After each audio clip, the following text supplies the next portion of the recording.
Several years ago, I was having a conversation with a family member who was absolutely convinced that there was family money that still hadn't been found.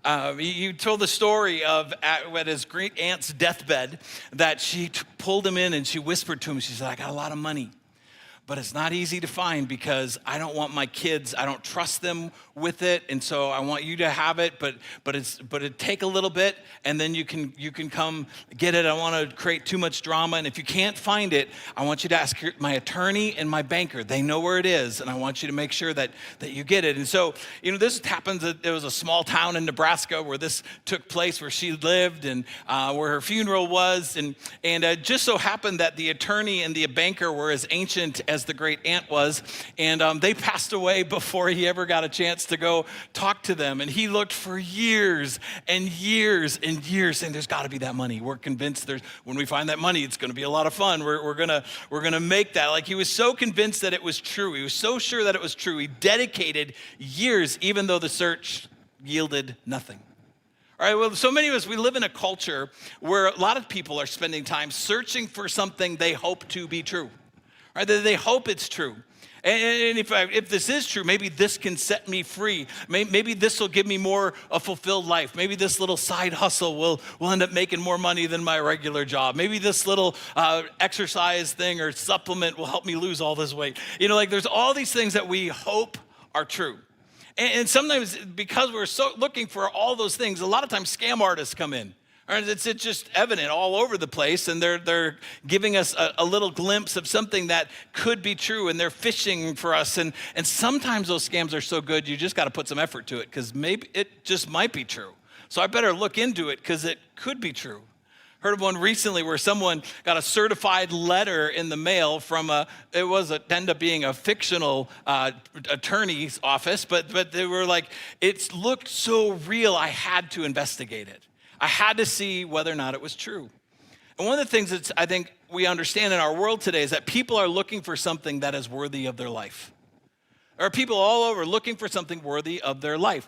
And there's so many people trying to figure out, is this true or that true? But then we also have so many things as a result. We're saying, well, as long as it works for me, as long as it's my truth, right?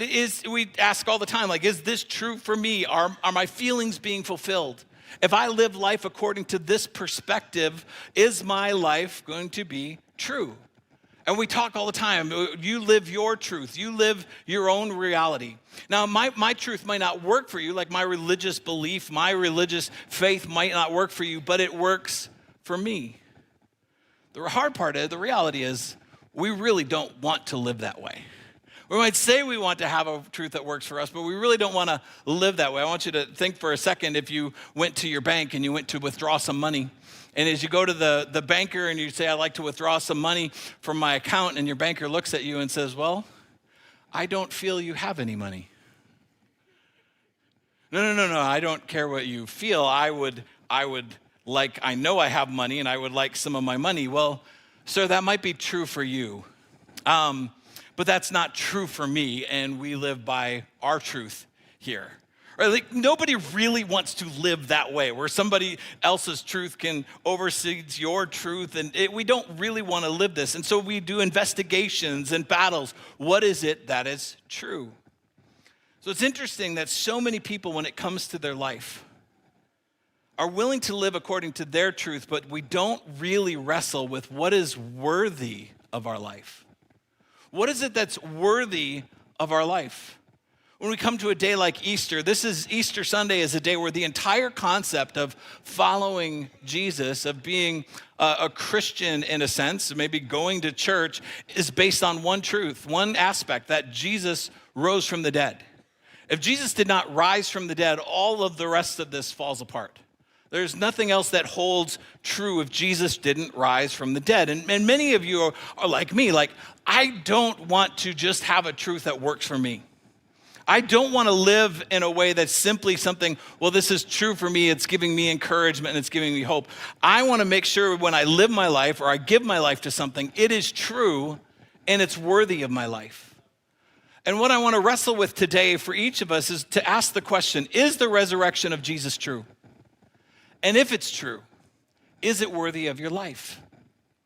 Or most people, again, we think Christianity is just based on faith. And I use kind of quote unquote faith because it's a faith, it's a truth that works for you. It brings you comfort. It's a personal thing. And I know over the centuries and over the years, and especially today, people think, well, to follow Jesus, you have to suspend your thinking because no rational mind could really think that someone rose from the dead. That if your faith is just based on work for me, like that kind of faith is just wishful thinking. Right? If it doesn't have some sort of rationale, because real faith, for anyone to have faith of any kind, if we're going to define the word faith, it must be based on some sort of rationale. Faith must be able to hold some weight. If it can't hold some weight, it's just wishful thinking. It's got to be able to hold up even when you put pressure on it. For example, let's just say I bring a chair up here and I'm like, oh, I have faith that this chair can hold me. I don't really have faith in it until I really stand on it, right? And do I believe that it could hold me? Do I trust the engineering in it? Do I trust the welding that happened? Do I trust the materials and the way it was made, that I would stand on it? Because I'll tell you, if I put weight on that chair, and there's going to be plenty of weight that's going to be put on that chair. If it's my welding that held that together, it's not going to hold up. I can have all the faith in the materials, but if the one who put it together doesn't have the skill set to be able to do it, it won't hold it. We got to understand the engineering and have a solid belief based on some evidence. And what we read today, these passages that we read as we stood here a second ago, really show a lot of the solid evidence that have helped lives be changed in cultures for hundreds and for thousands of years. That there is a way for us to not just be based on a feeling, not just be based on this works for you, but the rationale that we can give our lives to. And one of the main things that we read, and you noticed as we were reading it, is that no one expected Jesus' resurrection. There wasn't anyone in the story, anyone in that time period, anyone in that account that expected to find a resurrected Jesus. They all expected to find a dead body. They were all expecting a body to be found and it would have no life. In that time period, historically, actually, very few people believed in resurrection. Very few people, remember, sometimes we think of them as ancient and they didn't have a lot of thought process, but they were very developed in their thinking and how they reasoned through things. And they, if there was a debate whether or not resurrection happened, there were a few within a Greek worldview and then a few within the Jewish worldview that their understanding of resurrection was going to be at the end of time, when all of the world is over, every individual that was righteous would be raised at the same time. Not one person in that time period ever expected one person to be resurrected before the end of time. No one thought that. That wasn't in the worldview whatsoever. No one expected that one person could defeat death on their own. And many of them, right, we notice that in the story, like Mary's making contact with angels. She sees angels. She sees Jesus. Why didn't she recognize them? Because she wasn't looking for them. She had no thought that they were ever going to be there. Why would they be there? They didn't recognize Jesus because she wasn't expecting it. Thomas, when they told him, we saw Jesus, he didn't believe them. Guys, I don't believe you at all. There's no way that could be true. It doesn't make any sense. And the part of the verses we didn't read this morning, but it says John and Peter looked into the tomb, and the Greek word that's originally used says they theorized. They were thinking, they were looking at the scene, and they were wondering, hey, if grave robbers robbed this grave, they wouldn't have left all the burial spices, because those are expensive. They wouldn't have left all the beautiful linens, so something different is happening. They rationalized that something had happened, but it wasn't until they saw Jesus, they never could have imagined that he would have been raised. In fact, in John 20, verse 9, it says, for until then, they still hadn't understood the scriptures that said Jesus must rise from the dead. Like, one of the historical proofs of Jesus rising from the dead is in that day, no one was expecting it. No one thought about it. The other incredible proof here, just in that text, some of the rationale is Mary. Mary probably isn't anyone that anyone would have picked to be a witness of Jesus' resurrection. We know from earlier in the story that Mary had been possessed by demons, by 7 demons. And so she was there. Mary was not in her right perspective by a lot of people's understanding. right? She wasn't somebody that you would look at as a reliable witness. And if you were in that day, in that time, going to write a story and try to convince people that someone rose from the dead, the worst witness you could put as the first witness was Mary. In fact, the second century critic, an incredible critic of Christianity, his name was Celsus, and he wrote, and he even said, out of all this criticism, he says the most condemning criticism about the story of Jesus' resurrection is Mary. Why would anyone believe a hysterical female, is what he wrote, a hysterical female, and he suggested she was deluded by sorcery and grief. Because in that era, no one trusted that a woman could provide reliable witness. So why is it that Mary's in this scripture and she's written in this account? She's there because it's true. Because this is what happened. She was the first person to encounter him. This is historically how it happened. Because if you were trying to get people to believe, this was the wrong way to get people to believe. And Thomas was an incredibly rational and intelligent man. And when we look at Thomas's life, again, this story was far removed from his reality. He could not see Jesus as risen from the dead. He just couldn't see it. Even though all of his friends said, we saw, we believed. He's like, it doesn't make any sense. I can't wrap my brain around it. I can't wrap my life around it. And it wasn't until Jesus came and confronted him with the truth that Jesus was there, his response was, my Lord and my God. Because no human being could beat death. No human could defeat death, right? In those days, there were many other people who claimed to be a Messiah. There were many people at different points that came and said, follow me. This is my truth, and my truth is going to set you free. Many people did that, and many people followed them because they believed in their truth. But one of the things that we saw historically, time after time after time, as soon as that leader was killed, the movement ended. There was no thought that, they're like, I guess it wasn't true because he died. Death was absolutely the signature that this movement ended. No one was expecting for anything to happen differently than that. And yet Thomas, this very rational man, comes and he ends up giving his life for Jesus in India, testifying about the resurrected Jesus. His life changes completely to be able to communicate what Jesus has done. Why? Because Jesus had been historically verified as dead, right? Roman soldiers verified his death over and over again. They knew death. There was no doubt that Jesus had died. And yet with a verified death, his movement began to spread.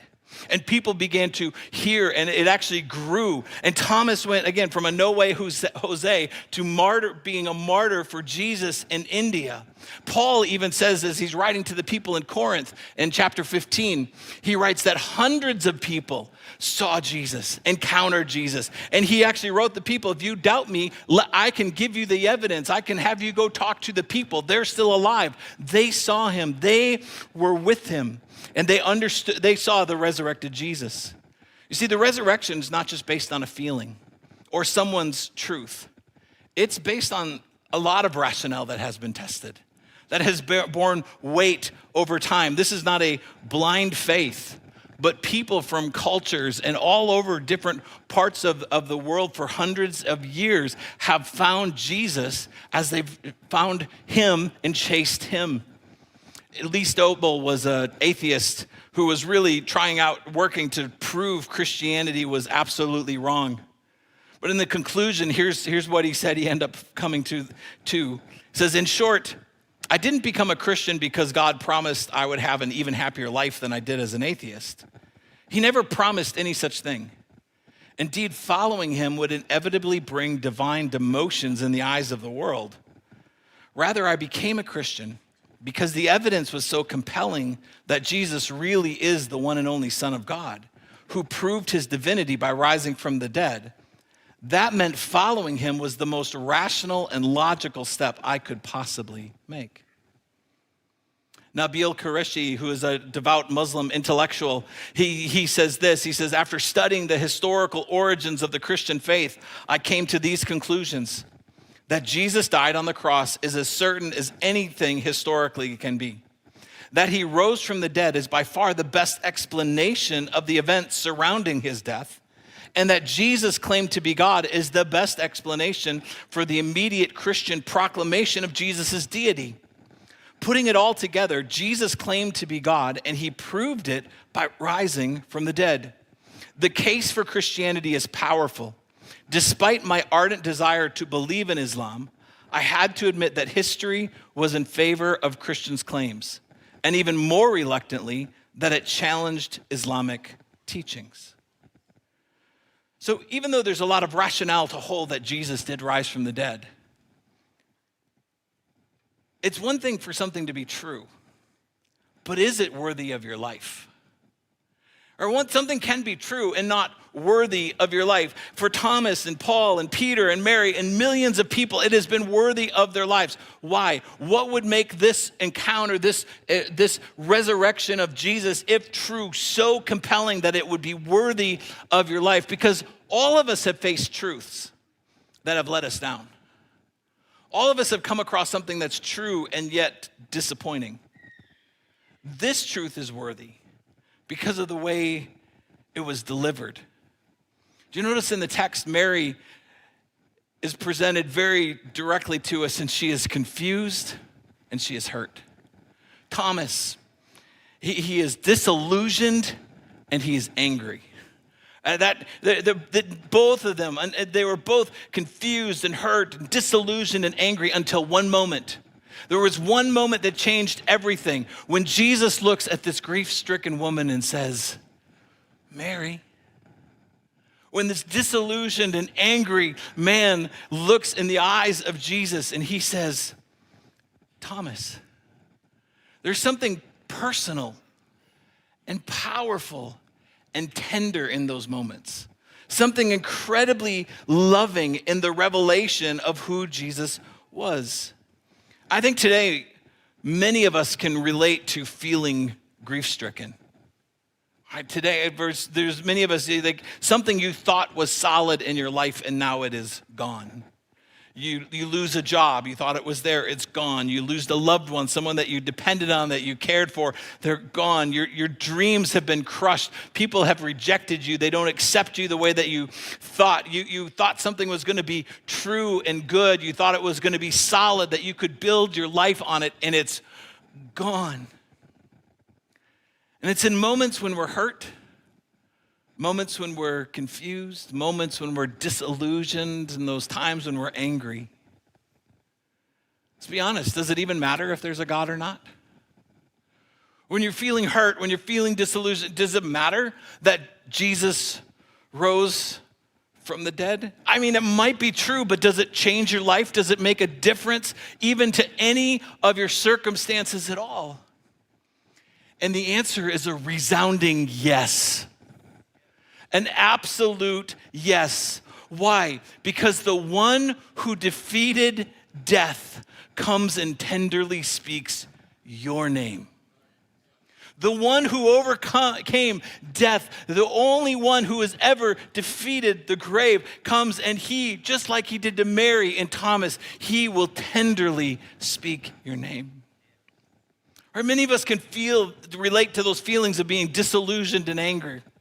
Others, people are living fine. Their lives are going great, but something in your life is blocked. Something in your life didn't work the way you put faith in something and it fell out from underneath you. You had hope in sight and now someone else didn't follow through on their promise and they yanked it out from underneath you. You had no control. You are facing death. You are facing difficulty. But the one who rolled the stone away from death comes and speaks your name. That's the hope, right? There are truths in and of themselves cannot love. Truths are just simply facts. And there are facts, all of us have felt the harsh reality of some truths. Some truths can be very harsh. And we've all faced loves that aren't perfectly true. All of us have been loved by somebody who wasn't true. They were imperfect. They hurt us. But what we see in these encounters is that Jesus is love. And his love is absolutely true. In fact, say it this way, if there's one thing I'm trying to say today, it's just simply this, that Jesus is the truth, that absolutely loves you. He's the truth that absolutely loves you. Right? Jesus didn't just reveal himself, said, I am God, I am truth, here I am, worship me from a distance. With Mary and with Thomas, Jesus initiated the contact. He went to both of them. Why? Because they didn't have enough faith to believe that he would still be alive. Have you ever felt that way, that you just didn't have enough faith to believe something? We can relate to Mary and Thomas, because even with all of the evidence in front of Mary and Thomas, it took the love of Jesus to make their faith real. He goes to them in his merciful and gentle way. And in the middle of their hurt, in the middle of their disillusionment, he appears in a person after person after person. He calls us, and he's tender, and he's merciful to each and every one of us. All right, the reason they thought Jesus was worthy of their life was not just that he was risen, right? There was rationale that they understood that there is truth that he is risen, but it was his love and his presence that transformed their lives. So much so that it changed everything. It changed how they saw the world. It saw how they interacted with everything around them. So you and I, we can ask, are we just left to have a hope that we hope our experiences are real? Like Mary and Thomas, are we just supposed to trust other people's words? I'm here to let you know today, faith is impossible without divine help. You need divine help in that faith. And just as Jesus is alive, and he went to both of them and he called their names, he is here today calling your name. I'm willing to put him to the test. I'm not here today to try to persuade you by my words, but to let you know that he is here calling your name. In John 20:29, Jesus told the disciples, said, you believe because you've seen me, but blessed are those who believe without seeing me. Now again, we believe without seeing, but it doesn't mean we suspend our rational mind. It doesn't mean that we just trust an ancient story because somebody said it was true. Our lives are filled with so many feelings, people trying to scam us, people trying to use us, we're busy trying to protect ourselves. Is this true? What are they trying to get from me? I've got so many things that are busy, there's so much hurt, so much grief, so much disappointment, so many different things that are happening in my life. I don't know if I have time to explore one more thing, whether it's true or not, but I believe that Jesus, the eternal one, he whispers your name.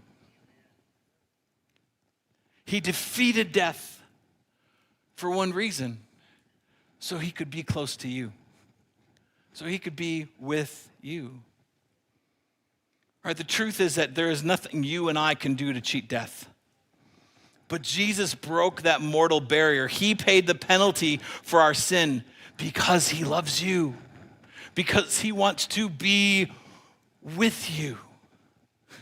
That's what he wants. More than anything. And I believe he's here today calling your name. There's some of you that are here today and maybe you're just sensing something different. Maybe you have some sort of belief or some sort of understanding. Maybe you felt it's been true for you. Maybe you're coming today with some pain and some disillusionment and some difficulties and some anger. And I'm telling you, he just wants to be present with you. And it's his presence that brings joy. It's his presence that brings peace. It's his presence that comforts you and brings life that is eternal and everlasting. So this Easter, there's some rationale to trust the resurrection. But more than anything, he is here today to be with you personally.